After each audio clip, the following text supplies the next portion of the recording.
Hello students, last class में हमने question discuss किया था। आई होप आपने वो कर लिया होगा। मैं उसमें दो उसके ऑप्शंस समझा चुकी थी आपको और 3 ऑप्शंस मैंने आपको करने के लिए कहे थे। ठीक है, अब मैंने उनका सॉल्यूशन जो है मैंने कर दिया है यहाँ पे पूरा। इतना तो मैं आपको समझा चुकी थी 2 ऑप्शंस के लिए। LHS ये वाला नहीं है, हाँ ये वाला।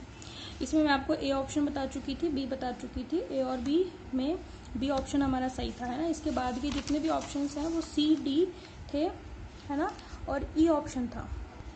ठीक है, ये आपका E ऑप्शन है। ठीक है, आप देख लीजिए एक बार, फिर आप ना वीडियो को क्या नाम से पॉज करके और आप इसको देखना मैंने क्या क्या आपको बताया है। C ऑप्शन जो था वो हमारा K=M में था, है ना।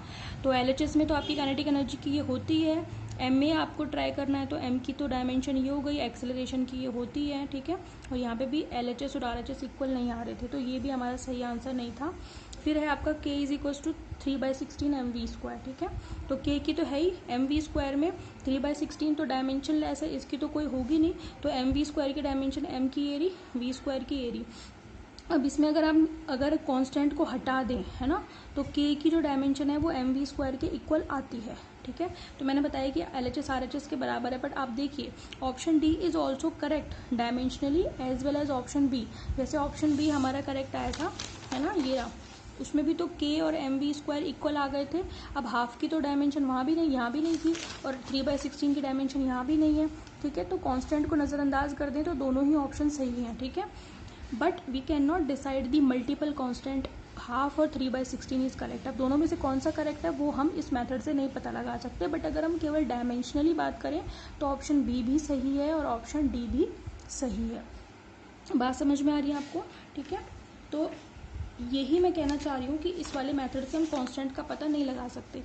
फिर है आपका ई ऑप्शन देखें तो K आपका ये था, तो K की तो है ही, कोई दिक्कत नहीं है। हाफ mv² की आप कैसे निकालोगे? तोड़ के निकाल लो, पहले हाफ mv² की निकाल लो, हाफ फिर से डायमेंशन लेस है, mv² की हो गई।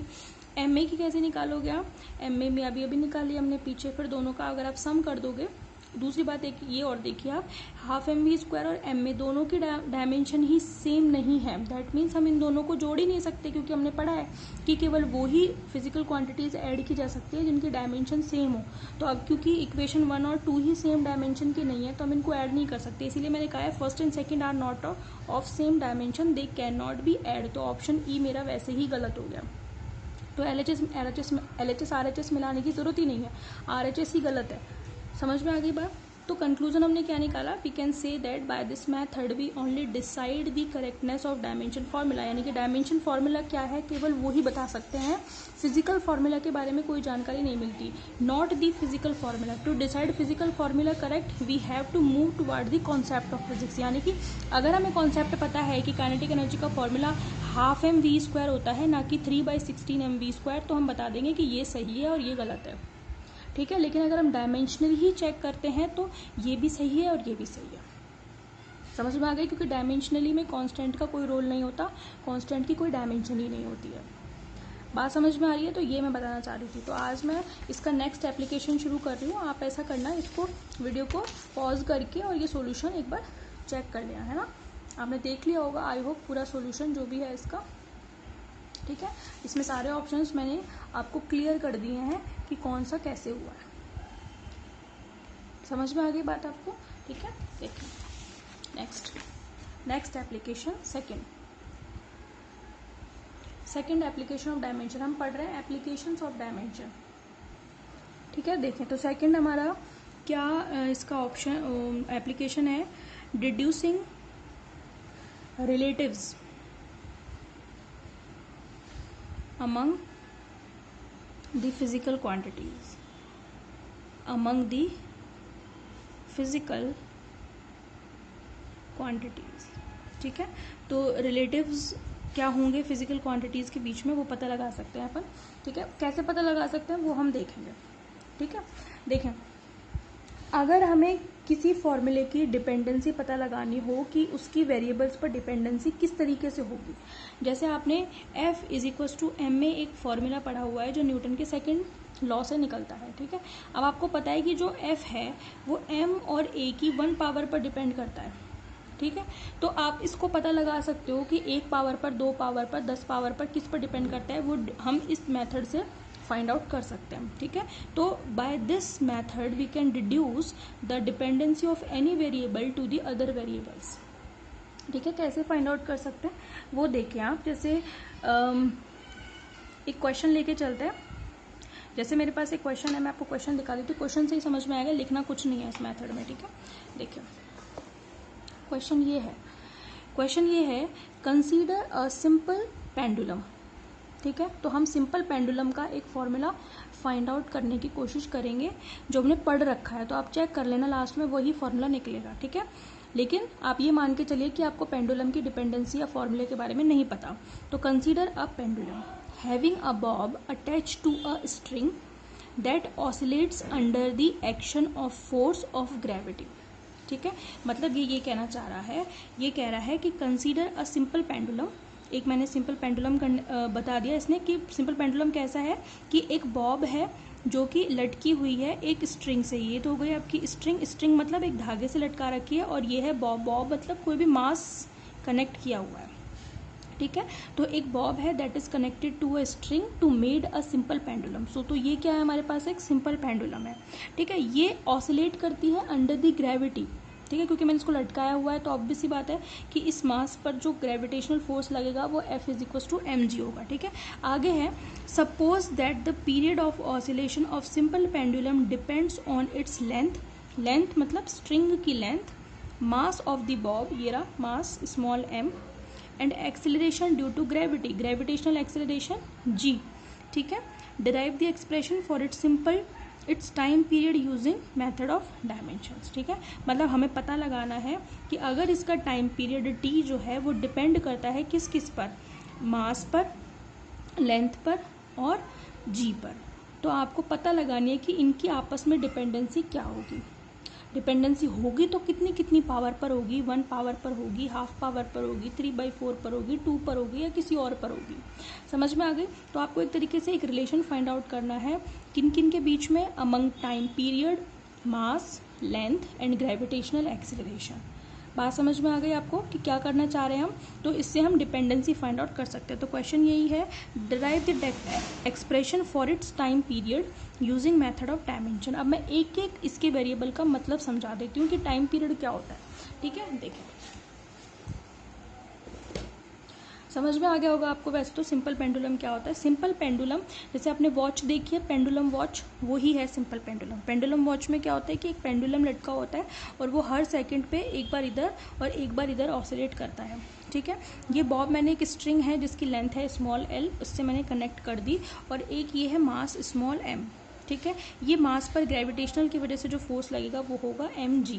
ठीक है, हम जानते हैं कि ग्रेविटेशनल फोर्स कितना होता है, इसके भार की वजह से, वेट की वजह से जो फोर्स लगेगा वो mg ही तो लगेगा भाई। ठीक है, इसके अलावा ये क्या, ये तो मैंने सिर्फ उसको अटैच किया हुआ है एक जगह पे जहाँ से वो हिले नहीं। ठीक है, तो पेंडुलम जो है ये उसका अटैचिंग सरफेस है जहाँ पे मैंने इसको पकड़ रखा है। ठीक है, इसको क्लैंप कर रखा है यहाँ पे। ठीक है, ये लेंथ हो गई, ये मास हो गया और ये ग्रेविटेशनल एक्सेलरेशन। अब बात आती है टाइम पीरियड क्या होता है। टाइम पीरियड होता है कि एक सेकेंड में कितने ऑसिलेशंस हो रहे हैं, वो टाइम पीरियड होता है। ऑसिलेशन का क्या मतलब है, ऑसिलेशन एक तरीका है कि जिसमें पर्टिकुलर मास एक पर्टिकुलर टाइम डिफरेंस में, यानी कि एक निश्चित समय अंतराल में अपनी माध्य अवस्था के इधर और उधर मूव करता है। जैसे सिंपल पेंडुलम यानी कि वॉच में आपने देखा होगा कि वो एक सेकंड में ऐसे ऐसे ऐसे ऐसे होती रहती है। ठीक है, तो वहाँ उसका टाइम पीरियड होगा 1 सेकेंड। समझ में आ रही बात। तो टाइम पीरियड क्या है, टाइम पीरियड है एक चक्कर में लगने वाला समय, एक तरीके से। समझ में आ गई बात। और सॉरी, मैं जो पहले बता गई थी वो एक्चुअली फ्रीक्वेंसी की डेफिनेशन थी आपकी कि एक सेकंड में नंबर ऑफ ऑसिलेशंस कितने होंगे, वो फ्रीक्वेंसी होती है।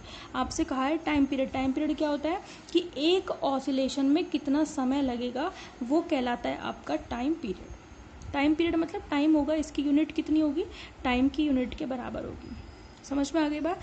तो ये जो मेरा पेंडुलम है ये एक अपनी माध्यावस्था के इर्द गिर्द जो चक्कर लगा लेगा, मतलब इधर जाएगा फिर इधर आएगा, फिर वापस इधर आएगा, तो एक ऑसिलेशन कंप्लीट हो जाएगा।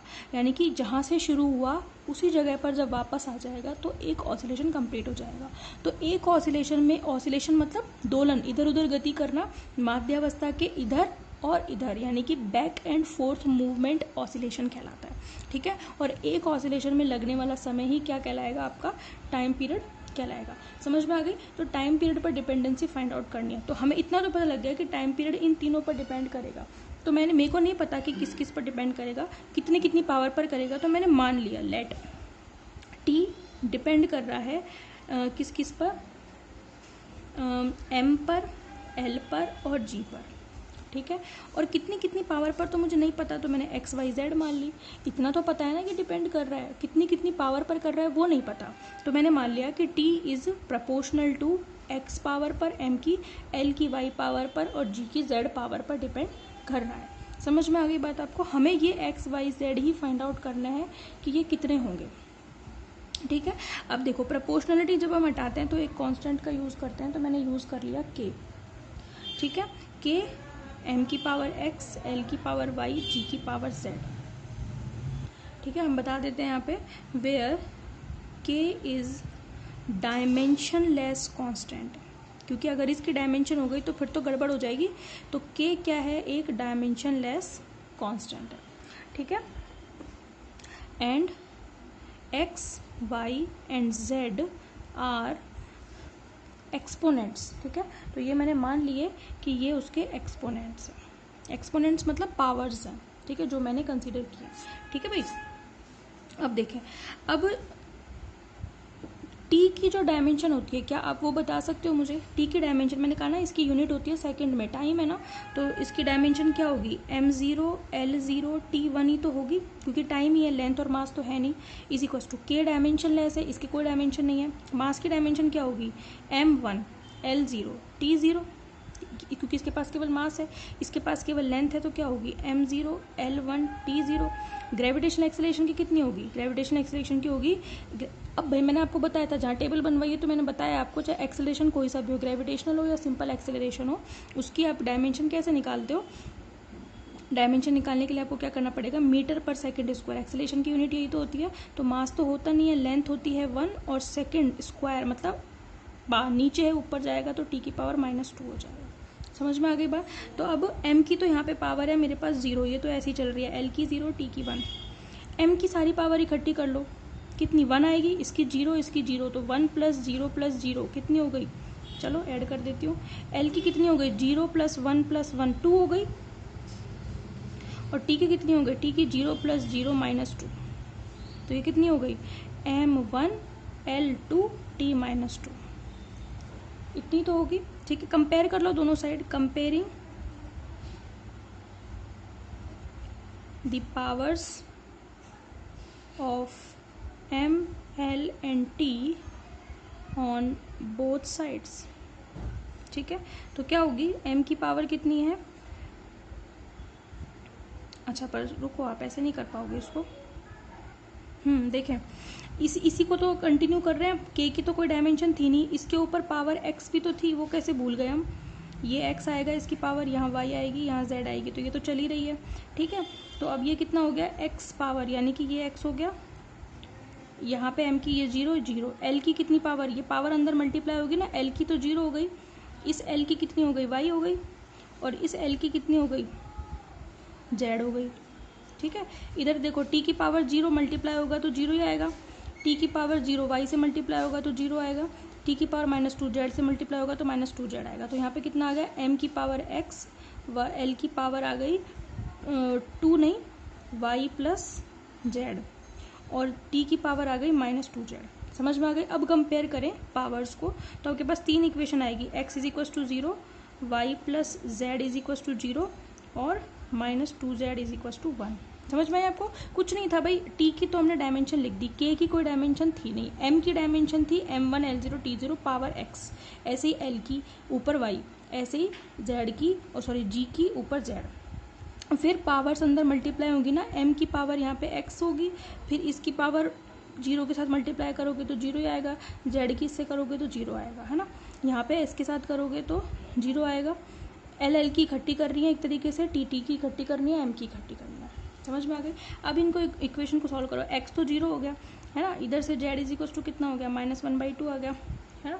जेड की वैल्यू यहाँ रखो इस इक्वेशन में, तो कितना आएगा, y -½ इज इक्वल टू 0, तो y इज इक्वल टू ½ तो आपके पास क्या क्या वैल्यू मिल गई, आपके पास मिल गई x is equal to 0, y is equal to ½ और z is equal to -½ 3 value मिल गई। रखो इनको यहाँ पे, तो t is equal to k तो कुछ है ही नहीं है ना, कांस्टेंट है। m की पावर कितनी हो गई, 0, मतलब मास नहीं आएगा, ठीक है। l की पावर कितनी आ गई, ½ y की ½ आई है वैल्यू, ठीक है। और z की g की पावर कितनी आएगी, -½ यानी कि फॉर्मूला क्या बन गया आपके पास, t is equal to k√L/G। समझ में आ गई, आएगा कि नहीं आएगा। और ये k पता है क्या है, ये है 2π, जो कि हमें एक्सपेरिमेंट से पता चलता है कि यहाँ पे, क्योंकि 2π हमें कहाँ से पता चलेगा, क्योंकि इसकी डायमेंशन तो होती नहीं है, हमें केवल ये डिपेंडेंसी पता चल रही है। तो आपने पढ़ा होगा ना, t is equal to 2π√L/G।